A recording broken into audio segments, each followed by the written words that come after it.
All right, third graders, this is day 5 of personal narratives.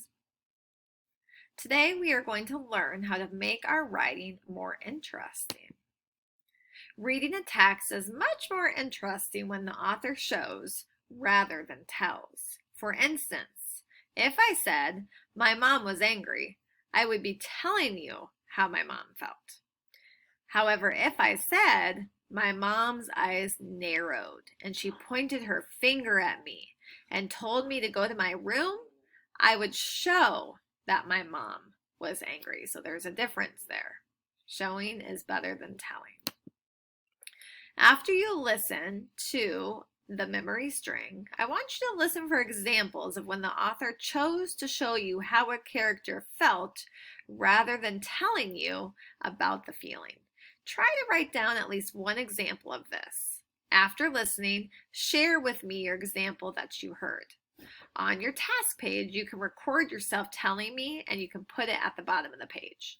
Be sure to tell me how the author showed feelings instead of telling those feelings. I'm going to go ahead and click here on the link of the memory string.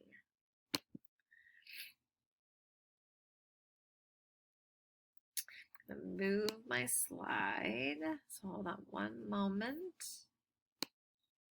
There we go. So you can see everything. The Memory String by Eve Bunting. Pictures by Ted Rand.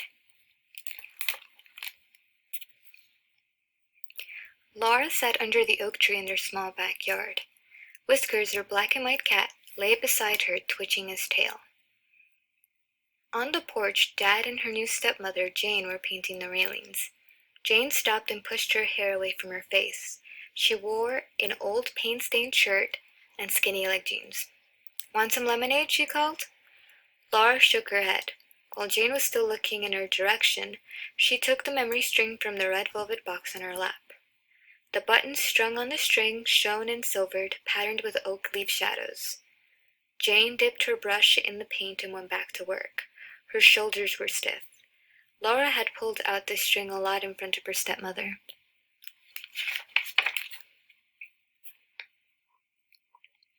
"This was my great-grandmother's memory string," Laura told Whiskers in a loud voice. "Then it was my grandmother's, then my mother's, and now it's mine." "Are you sure you don't want some lemonade?" her dad called. "No thanks," Laura said. "If you're not doing anything important, you might come and help us." Jane's voice was sharp. "I am doing something important," Laura said. "This button came off my great-grandmother's first grown-up dress," she told Whiskers. "Back then, some people couldn't read or keep diaries, so a string like this was their way to remember. Mom told me." Whiskers yawned.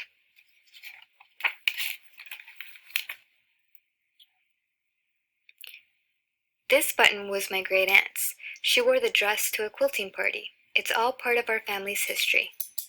Whiskers got up to leave, but Laura took a firm grip under his stomach and crushed him against her, leaving her arms free. "Yow!" Whiskers warned. "Be quiet," Laura whispered. "I can't talk about my memory string to myself, can I? You have to say here."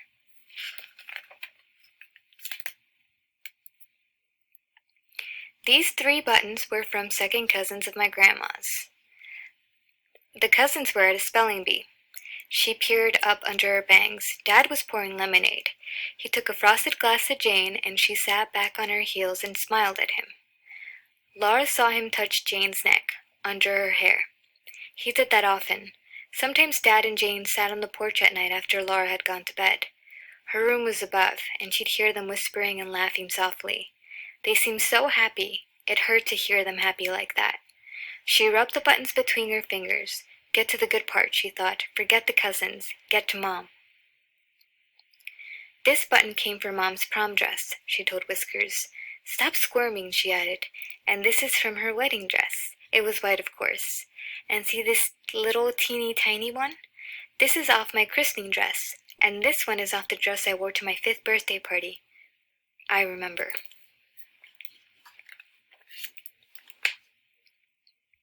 She stopped for breath and glanced up again at Jane.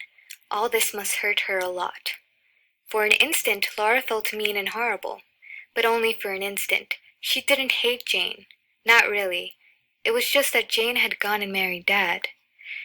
She had to rush now because Dad was coming down the front steps. This khaki one was off Dad's uniform when he went to war in a place called the Gulf.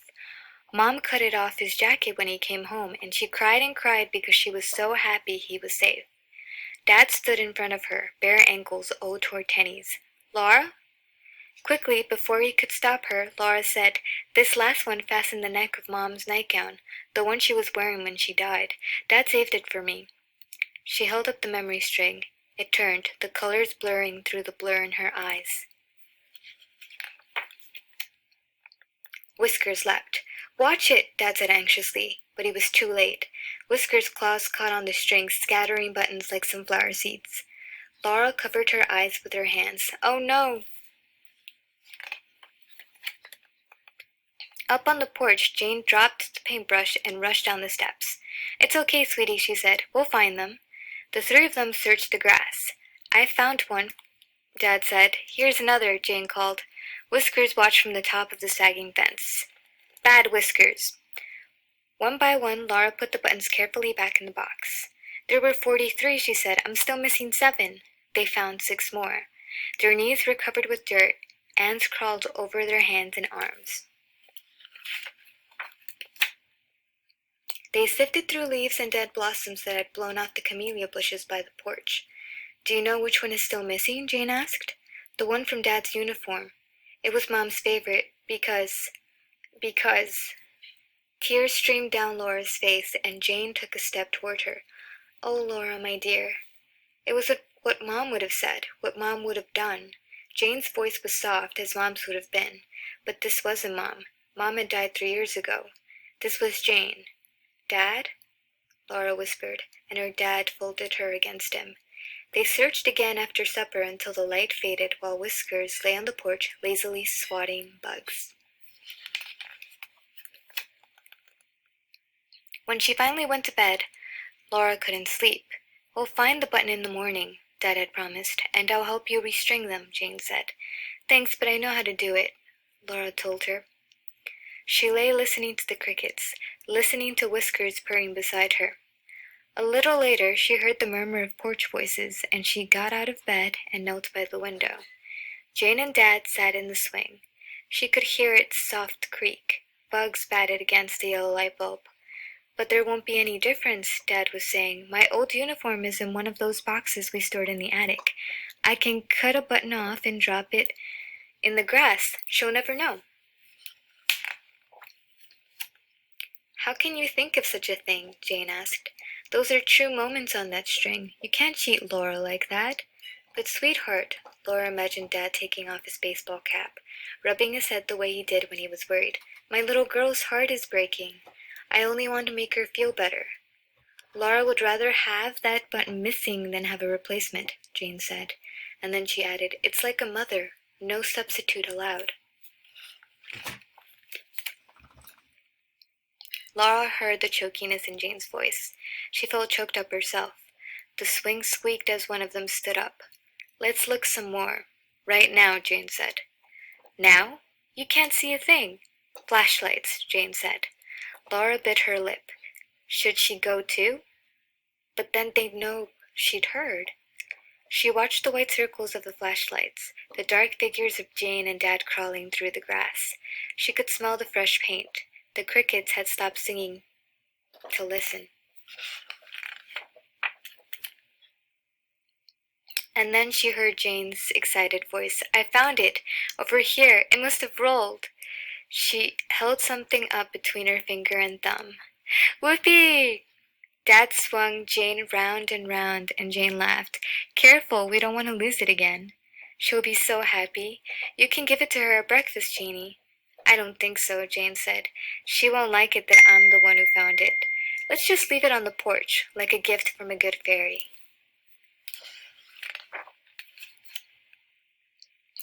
Laura got slowly back into bed.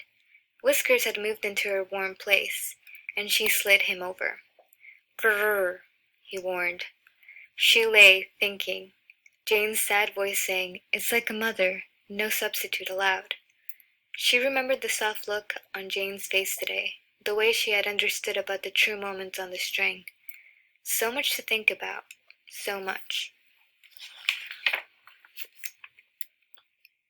As soon as she wakened the next morning, Laura went downstairs.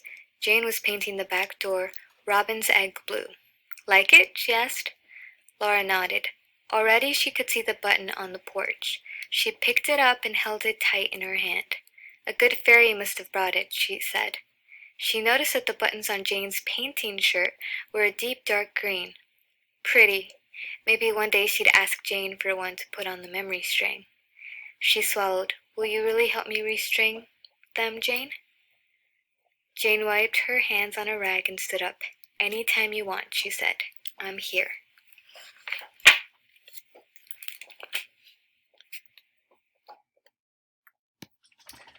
All right, let's go ahead and go back. Let me move the screen back so you can see everything.